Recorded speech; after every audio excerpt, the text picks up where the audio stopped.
واعتصموا بحبل اللہ جمیعا ولا تفرقوا، اللہ کی رسی کو مضبوطی سے تھامو اور تفرقہ میں نہ پڑو۔ دنیا کے 57 مسلم ممالک سے ایک آواز، ایک پیغام، ایک محبت کی گونج، قرآن مجید کی خوش الہان تلاوت جو سننے والے اور پڑھنے والے کے دلوں کو منور کر دے۔ پاکستان قرآن کریم کی تعلیمات کے فروغ اور امت مسلمہ کے اتحاد کا علم بردار۔ اسلام آباد میں تلاوت قرآن کا عالمی سنگم۔ حکومت پاکستان وزارت مذہبی امور و بین المذاہب ہم آہنگی منعقد کر رہی ہے۔ تاریخ میں پہلی مرتبہ عالمی مقابلہ قرأت 24 تا 29 نومبر 2025 اسلام آباد میں بنوریہ میڈیا بطور میڈیا پارٹنر اس عظیم الشان حسن قرأت کے روحانی سفر کا حصہ ہوگا، جو تمام قرائے کرام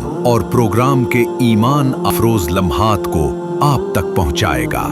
یہ محض مقابلہ نہیں، یہ ان خوش نصیب آوازوں کا اعزاز ہے جو قرآن کی تلاوت سے دلوں کو منور کرتے ہیں۔ پہلے 3 نمایاں قراء کے لیے قیمتی انعامات کے ساتھ ساتھ دیگر شرکاء کو تحائف اور اعزازات بھی دیے جائیں گے۔ یہ مقابلہ صرف حسن صوت نہیں، یہ قرآن سے وابستگی، ایمان کی روشنی اور امت کے اتحاد کا پیغام ہے۔ مقابلہ وزارت مذہبی امور و بین المذاہب ہم آہنگی اور بنوریہ میڈیا کے سوشل میڈیا اکاؤنٹس پر براہ راست نشر کیا جائے گا۔